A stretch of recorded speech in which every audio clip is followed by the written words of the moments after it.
نبينا محمد وعلى آله وصحبه أجمعين أما بعد அன்புக்குரிய இஸ்லாமிய சகோதரர்களே, சஹீஹுல் புகாரியில் இடம்பெற்றிருக்கக்கூடிய ஹதீஸ்களை நாம் பார்த்து வருகின்றோம். அந்த வரிசையில் இன்றைய தினம் 116, 117வது ஹதீஸ்களை நாம் பார்க்க போகின்றோம்.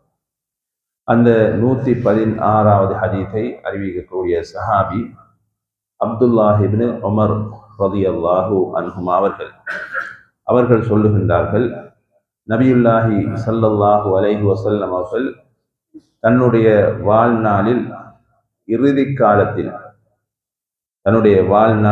இறுதி காலத்தில் ஒரு நாள் இஷா தொழுகையை தொழுதுவிட்டு சலாம் கொடுத்துவிட்டு எழுந்து நின்று மக்களிடத்திலே சொன்னார்கள், இந்த இரவை பற்றி உங்களுக்கு தெரியுமா என்று கேட்டார்கள்.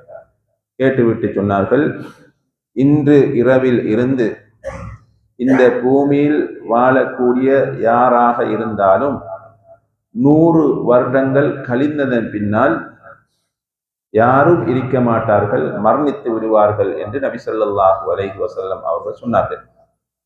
அதாவது இன்று இரவில் இருந்து பூமியில் வாழக்கூடிய யாராக இருந்தாலும் 100 வருடங்கள் கழிந்ததன் பின்னால் அவர்கள் யாரும் இருக்க மாட்டார்கள், மரணித்து விடுவார்கள் என்று நபி ஸல்லல்லாஹு அலைஹி வஸல்லம் அவர்கள் சொன்னார்கள். அப்ப இந்த ஹதீஸை நாம் பார்க்கின்ற பொழுது நபியுல்லாஹி ஸல்லல்லாஹு அலைஹி வஸல்லம் அவர்கள் ஒரு மறைவான செய்தியை சொல்லியிருக்கின்றார்கள். என்ன மறைவான செய்தி என்று சொன்னால், அன்று இரவிலிருந்து நபி அவர்கள் எப்பொழுது அந்த செய்தியை சொல்லுகின்றார்களோ அன்று இரவிலிருந்து 100 வருடங்களுக்குள் பூமியில் இருக்கக்கூடிய எல்லோரும் மரணித்து விடுவார்கள். இந்த செய்தியை நபி அவர்கள் எப்பொழுது சொன்னார்கள் என்று பார்க்கின்ற பொழுது முஸ்லிமிலே வரக்கூடிய செய்தி, நபி அவர்கள் மரணிப்பதற்கு 1 மாதங்களுக்கு முன்னால் இந்த செய்தியை சொல்லுகின்றார்கள். எனவே இந்த ஹதீஸுக்கு விரிவுரை எழுதிய இப்னு ஹஜர் ரஹ்மஹுல்லாஹ் அவர்கள் ஃபத்ஹுல் பாரி என்ற அந்த நூலிலே சொல்லுகின்றார்கள், இறுதியாக இந்த நபி ஸல்லல்லாஹு அலைஹி வஸல்லம் அவர்களை சந்தித்து இறுதியாக மரணித்த சஹாபி அபு துஃபைல் ஆமிர் என்று சொல்லக்கூடிய சஹாபி. அவர் தான் இந்த இறுதியாக மரணித்தவர். 100வது ஆண்டுல சரியாக மரணித்த சஹாபி இந்த சஹாபி. அப்ப இவர் ஹிஜ்ரி 110 மரணித்தார் என்று இப்னு ஹஜர் ரஹ்மஹுல்லாஹ் அவர்கள் சொல்லுகின்றார். இது ஒரு ஹதீஸ். இரண்டாவது 117வது ஹதீஸ், அந்த ஹதீஸை அறிவிக்கக்கூடிய சஹாபி அப்துல்லாஹ் இப்னு அப்பாஸ் ரலியல்லாஹு அன்ஹுமா அவர்கள் சொல்லுகின்றார்கள், என்னுடைய சிறிய தாயும் சாட்சியும் நபி ஸல்லல்லாஹு அலைஹி வஸல்லம் அவர்களின் மனைவியுமான மைமூனா ரலியல்லாஹு அன்ஹா அவர்களுடைய வீட்டில் நான் தங்கினேன். அன்று இரவு நபி ஸல்லல்லாஹு அலைஹி வஸல்லம் அவர்கள் மைமூனா ரலியல்லாஹு அன்ஹா அவர்களுடைய வீட்டில் தான் தங்கினார்கள். ஒவ்வொரு மனைவியுடைய வீட்டில் ஒவ்வொரு நாள் தங்கினார்கள். நபி ஸல்லல்லாஹு அலைஹி வஸல்லம் அவர்கள் இஷா தொழுகை முடித்து விட்டு வீட்டுக்கு வந்தார்கள். வந்து 4 ரக்காத்துகள் தொழுதார்கள். தொழுதுவிட்டு கொஞ்ச நேரம் கதைத்து விட்டு நபி அவர்கள் தூங்கினார்கள். பின்பு எழும்பி அந்த சிறுவன் தூங்குகிறாரா என்று ஒரு கேள்வி கேட்டார்கள். கேட்டுவிட்டு நபி அவர்கள் தொழுகைக்கு போய் நின்றார்கள். நானும் நபி ஸல்லல்லாஹு அலைஹி வஸல்லம் அவர்களுடன் தொழுவதற்காக இடது பக்கம் போய் நின்றேன். நபி அவர்களை என்னை இழுத்து வலது பக்கமாக நிப்பாட்டினார்கள். நபி அவர்கள் 5 ரக்காத்துகளை தொழுதார்கள். 5 ரக்காத்துகளை தொழுதார்கள். பின்பு 2 ரக்காத்துகளை தொழுதார்கள் என்ற செய்தி இந்த ஹதீஸிலே பதிவாகி இருக்கிறது. எனவே நபி ஸல்லல்லாஹு அலைஹி வஸல்லம் அவர்கள் இரா வணக்கத்தை பிரிச்சு என்ன செய்திருக்கின்றார்கள், தொழுதிருக்கின்றார்கள். நாளை தொழுதுட்டு நபி அவர்கள் தூங்கி எழும்பி மறுகத்தின தொழுதிருக்கின்றார்கள், 5 தொழுதிருக்கின்றார்கள். மொத்தம் 9 ஒற்றைப்படையாக தொழுது சலாம் கொடுத்ததற்கு பின்னால மறுகன்ன செய்திருக்கின்றார்கள், 2 ரக்காத்து தொழுதிருக்கின்றார்கள். அப்ப நாங்க ரமலான் வந்தா ஒரு கேள்வி ஒன்று கேட்போம், வித்திர தொழுதுட்டு எங்களுக்கு மருக தொலை 7 ஆண்டு எல்லாரும் ஒரு கேள்வி கேட்பாங்க. அந்த கேள்விக்குரிய பதில் இந்த ஹதீஸ்ல இருக்கு.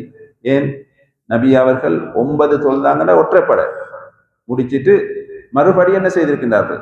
2 ரக்காத்து தொழுதிருக்கின்றார்கள். அப்ப சிலாக்கள் சொல்லலாம் இது சுபகுடைய தொழுகை சுன்னத்தன்னு சொல்லலாம்.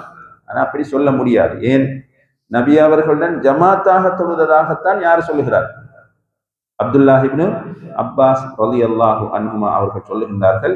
அதுக்கு பிறகு அவர்கள் சொல்லுகின்றார்கள் அந்த 2 ரக்காத்தை தொழுதுட்டு நபி அவர்கள் தூங்கினார்கள். எப்படி தூங்கினார்கள்? குரட்டை சத்தம் கேட்கக்கூடிய அளவுக்கு என்ன செய்தார்கள்? தூங்கினார்கள்.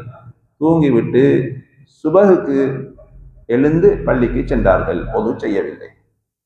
அப்ப நாங்களும் அப்படி தஹஜ்ஜத் தொழுவிட்டு படுத்துட்டு என்ன செய்யலாம்? ஒது செய்யாம எழுப்பி போய் கொள்ளலாமா? ஹதீஸ் வந்துதானே இருக்கு என்று கேட்டா இது நபிக்கு மட்டும் சொந்தமான விஷயம். ஏன் நபி அவர்களுடைய உள்ள இந்த கண் தூங்கினாலும் என்ன செய்யாது? உள்ளம் தூங்க மாட்டாது. நாங்க தூங்கினா ரெண்டும் சேர்ந்துதான் என்ன செய்யும்? உள்ளமும் கண்ணும் சேர்ந்துதான் தூங்கும். எனவே அந்த செய்தி நபிக்கு மட்டும் சொந்தமான விஷயம். இது ஒன்று. 2வது விஷயம், நபி ஸல்லல்லாஹு அலைஹி வஸல்லம் அவர்கள் இடது பக்கம் வந்து நின்ற இப்னு அப்பாஸ் ரலியல்லாஹு அன்ஹுமா அவர்களை என்ன செய்தார்கள்? இழுத்து வலது பக்கம் வைத்தார்கள். இப்ப தொழுகையில இந்த அசைவுகள் ஆட்டங்கள் இருந்தா தொழுகை பாத்திலாகுமா என்ற ஒரு சந்தேகம் வரதானே? அப்படின்னு சொன்னா சிறிய அசைவுகள், தேவையான சிறிய அசைவுகள் ஏற்பட்டால் தொழுகை என்ன செய்யாது? புரிய மாட்டாது.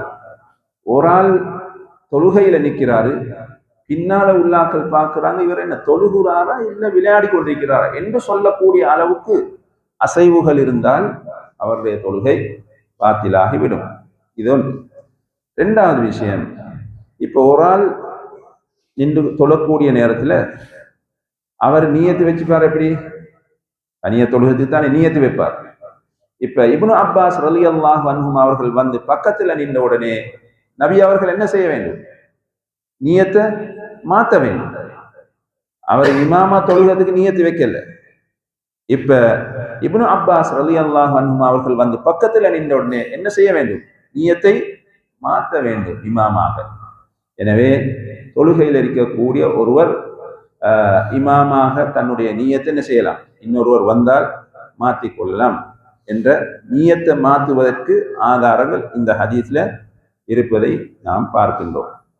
எனவே இந்த விஷயங்களை கேட்டோமோ அதன் பிரகாரம் அமல் செய்ய அல்லாஹ் தௌஃபீக் செய்வானாக. சுப்ஹானல்லாஹ்.